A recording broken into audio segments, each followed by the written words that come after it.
তার মানে এতদিন যা দেখেছি সবকিছুই সাজানো নাটক ছিল, আর আজকে সোহানের বিষয়টা নিয়ে মিথ্যা বলার কারণ ছিল আমাকে কষ্ট দেওয়া। তনু বলল তনুর কথাবার্তা শুনে আকাশ কি করবে বুঝে উঠতে পারছে না, মাথায় কিছুই কাজ করছে না আকাশের। সবকিছুই আকাশের কাছে স্বপ্নের মতো লাগছে। আকাশ এতদিন ভেবে বসেছিল তনু তাকে অনেক বেশি ঘৃণা করে, কিন্তু আজ দেখছে সবকিছুর আড়ালে তনু তাকে এখনো ভালোবাসে। আকাশের ভিতরটা খুশিতে ফেটে যাচ্ছে। আকাশ তনুর দিকে মায়াবী দৃষ্টিতে তাকিয়ে আছে। এমন সময় তনুর কাছে সোহানের ফোন আসে। তনু আকাশের কলার ছেড়ে দিয়ে ফোনটা হাতে নিয়ে আকাশকে বলে, দেখ আমার কথাগুলো কতটা সত্য সেটার আরও প্রমাণ দিচ্ছি তোকে। তনু সোহানের ফোন রিসিভ করে লাউড স্পিকারে দেয় সোহানের কথাবার্তাগুলো আকাশকে শোনানোর জন্য। তনু ফোন রিসিভ করতেই উপর পাশ থেকে সোহান তনুকে বলে, দোস্ত কোথায় রে তুই?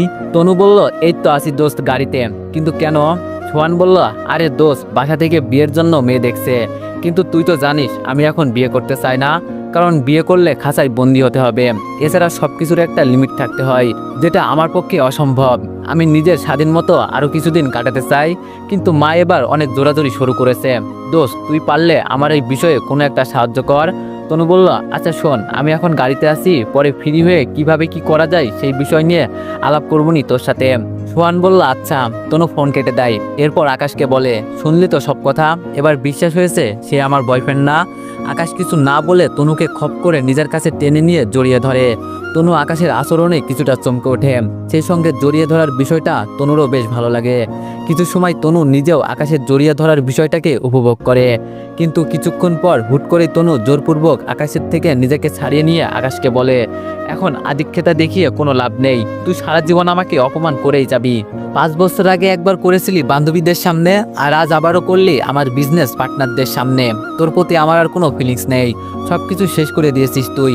আমি বললাম, তনু তুমি শেষ করলো, এবার আমি শুরু করব। তনু বলল, কথার লেয়াজ ঠিক কর, আমি তোর ম্যাডাম, আমাকে তুই করে ডাকার সাহস কি করে হয়? আমি বললাম, সাহসের তো এখনো কিছুই দেখোনি, সবে মাত্র শুরু। আগামীতে দেখতে থাকো আরো কি কি হয়। আর তুমি আমার ওয়াইফ লাগো সম্পর্কে, তোমাকে আপনি ডাকার কোনো প্রশ্নই আসে না। হ্যাঁ, অফিসে তোমাকে তোমার যথারীতি সম্মান আমি দিব, কিন্তু অফিসের বাইরে তোমাকে আমি তুমি করেই ডাকবো। তনু বলল, আকাশ অতিরিক্ত করিস না, অতিরিক্ত করা কিন্তু ভালো নয়। তোর জন্য মনে যেই জায়গাটুকু ছিল সেই সব তুই নিজে শেষ করে দিয়েছিস, তাই এখন আর ভনিতা করিস না। আর আজ থেকে তোকে নিয়ে আমার মনে আর কোনো ভালোবাসা নেই। আমি আমার জীবনে নতুন কাউকে টেনে নিব, দরকার হয় সোহানের সাথে সম্পর্কে জড়াবো, তবে তোর সাথে আর নয়। আজ থেকে তোর আর আমার পথ আলাদা। এবার তুই গাড়ি থেকে নাম, তোর সঙ্গে একসাথে আমি সফর করব না।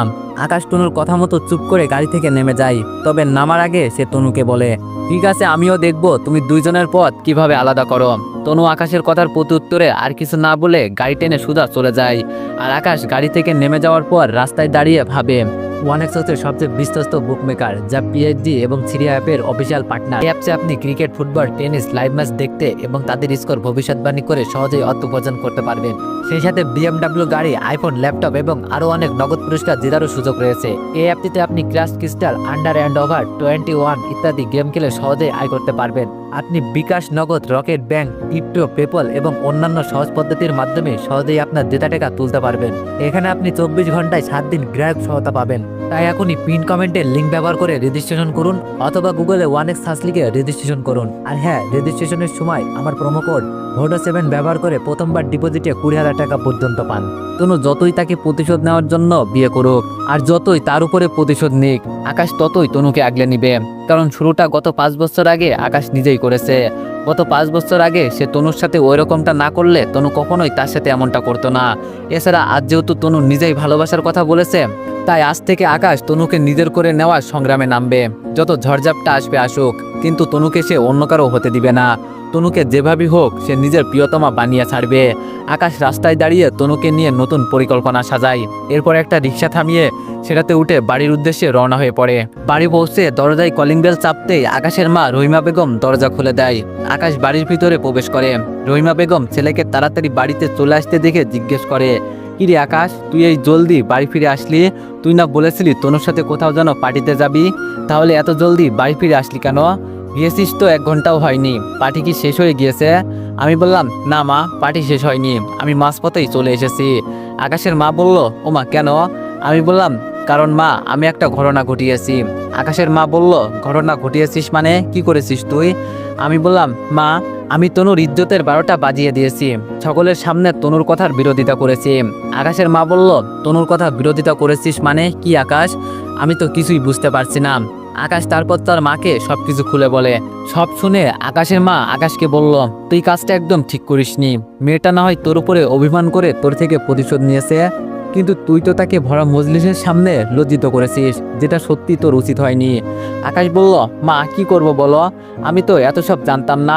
তার উপরে সোয়ানকে সবার সামনে পরিচয় দিবে তনু, এটা নিয়ে আমার ভিতরে অনেক জেলাসি হচ্ছিল, তাই রাগের মাথায় তনুর ইজ্জতে আঘাত করে বসেছি। আকাশের মা বলল, এখন কি করবি তুই? এমনিতেই মেয়েটা তোর উপরে অভিমান করেছিল, তার উপরে আজকে যা করলি তাতে তো সে আরো দূরে সরে যাবে তোর থেকে। আমি বললাম, মা হ্যাঁ আমি ভুল করেছি, তবে তাকে আমি আমার থেকে দূরে সরতে দিব না। আকাশের মা বলল, জানি না কিভাবে কি করবি, তবে মেয়েটাকে ভালোবাসা দিয়ে যেভাবেই হোক নিজের কাছে আগলে নে, না হয় কিন্তু সে যদি কোনো কারণে হারিয়ে যায় তাহলে কিন্তু তোকেই কষ্ট পেতে হবে।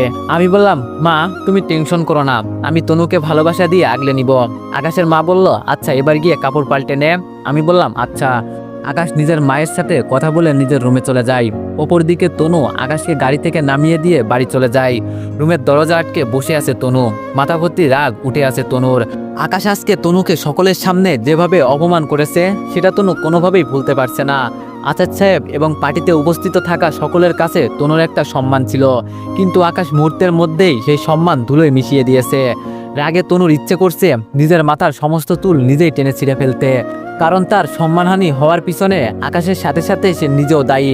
সে যদি আকাশকে পার্টিতে নিয়ে না যেত আর সবার সামনে আকাশকে তার বয়ফ্রেন্ড বলে পরিচয় না করাতো, তাহলে আজকে তাকে আর খারাপ সময়ের মধ্যে পড়তে হতো না। তিলে তিলে গড়ার সম্মান আজকে তার দাগ লেগেছে। তনু মনে মনে সিদ্ধান্ত নিয়ে নেয় সে আকাশকে কখনোই ক্ষমা করবে না। গত 5 বছর আগের জন্য আকাশের উপরে প্রতিশোধ তো নিবেই, সেই সঙ্গে আজকের করা অপমানের জন্য সে আলাদা করে আকাশের উপর প্রতিশোধ নিবে। আর প্রতিশোধটা সে যেমন তেমনভাবে নিবে না, সঠিক সময় মতো সে কড়াই গন্ডায় আকাশের উপর প্রতিশোধটা তুলবে। তনু সবকিছু সময়ের আওতায় ছেড়ে দিয়ে নিজেকে সামলে নেয়। অযথা এখন ওইসব বিষয় নিয়ে ভেবে তনু আর মাথা নষ্ট করতে চাচ্ছে না, নিজেকে শান্ত করে রাতটা কাটিয়ে দেয়। পরের দিন অফিসে গিয়ে চুপচাপ নিজের কেবিনে চলে যায় তনু। অন্যদিকে কেবিনে ঢোকার আগে এক নজর হলেও আকাশের দিকে তাকায়, কিন্তু আজকে আকাশের দিকে কোনো প্রকার না তাকিয়েই কেবিনে চলে যায় তনু। আকাশ নিজের ডেস্কে বসেছিল, তনু তার দিকে না তাকিয়ে কেবিনে ঢুকে যাওয়ার বিষয়টা আকাশের কাছে কেমন যেন লাগে। আকাশ সোজা ডেস্ক থেকে উঠে তনুর কেবিনে যায়। আকাশ তনুর কেবিনে যাওয়ায় তনু আকাশকে বলে, জি বলুন কি কারণে কেবিনে এসেছেন? আকাশ তনুর মুখ থেকে আপনি ডাক শুনে চমকে ওঠে। যেই তনু তাকে তুই ছাড়া কথাই বলতো না, সেই তনু এখন আকাশকে আপনি বলে সম্বোধন করছে। আকাশ আশ্চর্য হয়ে তনুকে প্রশ্ন করে, ম্যাডাম আপনি হঠাৎ আমাকে আপনি করে ডাকছেন কেন? আপনি তো আমাকে তুই ছাড়া কথাই বলতেন না। তনু বলল, সেই বিষয়ে আপনার না জানলেও চলবে। আমি বললাম, ম্যাডাম না জানলে কখনোই চলবে না, আমার জানতেই হবে। আর আপনি আমাকে আপনি করে ডাকলে আমি আপনাকে তুমি করে ডাকবো। তনু বলল, সেটা আপনার ব্যাপার, তবে আজ থেকে আপনাকে আমি আপনি বলেই ডাকবো। আমি বললাম, তনু এটা কেমন কথা বলছো তুমি? আমি তোমার মুখ থেকে তুই বলে ডাক শুনতে অভ্যস্ত, কিন্তু এখন হুট করে আপনি ডাকছো, আমার কাছে না বিষয়টা কেমন যেন লাগছে। তনু বলল, আপনার কাছে কেমন লাগছে আর কেমন লাগছে না সেটা নিয়ে আমার কোনো মাথা ব্যথা নেই, আমি এখন থেকে আপনাকে আপনি বলেই ডাকবো। আর আমি আপনাকে তুই বলে ডাকতাম অন্য এক কারণে। আমি বললাম, অন্য কারণটা কি তনু? তনু বলল, কারণ হচ্ছে আপনাকে আমি পছন্দ করতাম, আপনার উপরে শত অভিমান দেখালো মনে মনে আপনার জন্য ঠিকই ভালোবাসা ছিল। আর মানুষ মানুষকে কেন তুই বলে ডাকে সেটা আমি সঠিক বলতে পারবো না, হয়তো কেউ রাগ করে ডাকে, না হয়তো অন্য কোনো কারণও থাকতে পারে। তবে আমি যাদেরকে তুই বলে ডাকি তাদেরকে মন থেকেই ভালোবাসি বলে তুই বলে ডাকি। আমার তুই ডাকার পিছনেও ভালোবাসা থাকে। আর আপনাকে এতদিন আমি তুই বলে ডাকতাম আপনাকে ভালোবাসি বলে, কিন্তু গতকালের পর আপনার উপর থেকে সমস্ত ভালোবাসা শেষ হয়ে গিয়েছে। আমার ভিতরে যেটুকু ভালোবাসা ছিল আপনার জন্য সব উপরে বেরিয়ে গেছে আপনার গতকালের আচরণের কারণে। তাই আজ থেকে আপনাকে আমি আপনি বলেই ডাকবো। এবার বলুন কি কারণে এসেছেন কেবিনে? আমি বললাম, তনু আসলে গতকালের জন্য আমি সরি। তনু বলল, আরে আকাশ সাহেব আপনি সরি বলছেন কেন? দোষটা তো আমি করেছি, গতকাল আপনাকে না নিয়ে গেলে এবং সবার সামনে ওইভাবে পরিচয় না করিয়ে দিলে কখনোই আমাকে ওই পরিস্থিতিতে পড়তে হতো না, তাই দোষ যা করার আমি করেছি। আমি বললাম, তনু প্লিজ অভিমান করো না, আসলে সোহানের বিষয়টা আমি মানতে পারছিলাম না, খুব জেলাসি হচ্ছিল নিজের ভিতরে এবং সেই সঙ্গে রাগ উঠেছিল, তাই আসলে না বুঝে ওই রকমটা করে ফেলেছি। আর আমি ওই সময় ভাবতেও পারিনি যে আমার ওই রকম করার কারণে তোমার সম্মান নষ্ট হবে। রাগের মাথায় যা ভালো মনে হয়েছে তাই করে ফেলেছি, প্লিজ তুমি আর অভিমান করে থেকো না। তনু বলল, আকাশ সাহেব প্লিজ টপিকটা বাদ দিন, আর যা হয়েছে সেটা গতকাল চলে গিয়েছে, আমি আর এই টপিক নিয়ে কথা বলতে চাই না। আপনার আর কোনো কাজের কথা থাকলে সেটা বলুন, না হয় নিজের ডেস্কে গিয়ে বসে থাকুন। তনু আকাশকে চলে যেতে বলে, কিন্তু আকাশ না গিয়ে উল্টো তনুর কাছে গিয়ে দাঁড়ায়। এরপর তনুকে বলে, চেয়ার থেকে ওঠো। তনু বলল, মানে? আমি বললাম, মানে হলো চেয়ার থেকে উঠে দাঁড়াও। তনু বলল, আজব, চেয়ার থেকে উঠে দাঁড়াবো কোন কারণে? আমি বললাম, কারণ আমি তোমাকে দাঁড়াতে বলছি, তাই তুমি উঠে দাঁড়াবে। তনু আকাশের কথা মতো চেয়ার থেকে উঠে দাঁড়ায়। এরপর আকাশকে প্রশ্ন করে, দাঁড়িয়েছি, এবার বলুন কি কারণে আপনি আমাকে দাঁড়াতে বলছেন? আকাশ তনুর প্রশ্নের উত্তর না দিয়ে তনুর চেয়ারটা হাত দিয়ে ধাক্কা দিয়ে কিছুটা দূরে সরায়। তারপর হুট করেই তনুকে বুকে টেনে নিয়ে শক্ত করে জড়িয়ে ধরে বলে, তনু আমি সত্যি সরি। তনু, আমি কখনো চাইনি তোমাকে কষ্ট দিতে, কিন্তু যা হয়েছে তার জন্য আমি সত্যি অনুতপ্ত এবং ক্ষমাও চাচ্ছি তোমার কাছে। তনু, তুমি আমাকে ক্ষমা করে দাও। আর এই যে নাও, তোমাকে শক্ত করে জড়িয়ে ধরলাম, আগামীতে আর কখনো তোমাকে আমি কষ্ট দিব না, সব সময় এভাবে আগলে রাখবো। প্লিজ তুমি আমার উপরে আর অভিমান করে থেকো না। তনু খানিকের জন্য থমকে যায় আকাশের আচরণে। সেই সঙ্গে তনুর ভিতরে কেমন যেন এক ধরনের শিহরণ হচ্ছে। তনুর শ্বাস প্রশ্বাস ঘন হয়ে গিয়েছে। তনু এক প্রকার আটকে গেছে আকাশের মায়াজালে। তবে কিছু সময় পর তনু নিজের মনকে সামলে নিয়ে আকাশকে বলে, কারণ আমায় আপনার ভালোবাসার আর দরকার নেই আমার। আপনার কাছ থেকে এই জীবনে অপমান ছাড়া আর কিছুই পাইনি। 5 বছর আগে না হয় যা করেছেন সেটা বাদ দিলাম, কিন্তু গতকাল যা করেছেন সেটার জন্য আমার মান ইজ্জত ধুলোয় মিশে গেছে। এক চুটকিতেই সব শেষ করে দিয়েছেন আপনি। মাথার ঘাম পায়ে ফেলে নিজের একটা অবস্থান তৈরি করেছি, কিন্তু আপনি সব শেষ করে দিয়েছেন। আমার আর আপনাকে চাই না, ছাড়ুন আমায়। আমি বললাম, তনু তোমাকে ছাড়ার উদ্দেশ্যে ধরিনি, আজীবন আগলে রাখার জন্য ধরেছি তোমাকে। তনু, আমিও তোমাকে ভালোবাসি, আগামীতে আর কখনো তোমার মান সম্মানে আঘাত লাগে এমন কোনো কাজ আমি করব না। তনু বলল, আগামীতে না হয় করবেন না, কিন্তু গতকাল যেটা করেছেন সেটার কি হবে? আচার সাহেবের কোম্পানি আর আমার কোম্পানি মিলে একটা প্রজেক্ট নিয়ে কাজ করছি, যার দরুন উনার সাথে আমার আরো বহুবার দেখা হবে, কিন্তু আমি আগামীতে আচার সাহেবের সামনে কোন মুখ নিয়ে দাঁড়াবো বলতে পারবেন? আমি বললাম, না, আমার জানা নেই আমার কি করা উচিত, তবে বিশ্বাস করো আমার তোমাকেই লাগবে আর আমার তোমাকেই চাই। তনু বলল, কিন্তু আমার আপনাকে চাই না, মানে চাই না, কাউকে প্রয়োজন নেই আমার, এবার ছাড়ো না মাই। তনু আকাশকে ছেড়ে দিতে বলে, কিন্তু কে শোনে কার কথা? তনু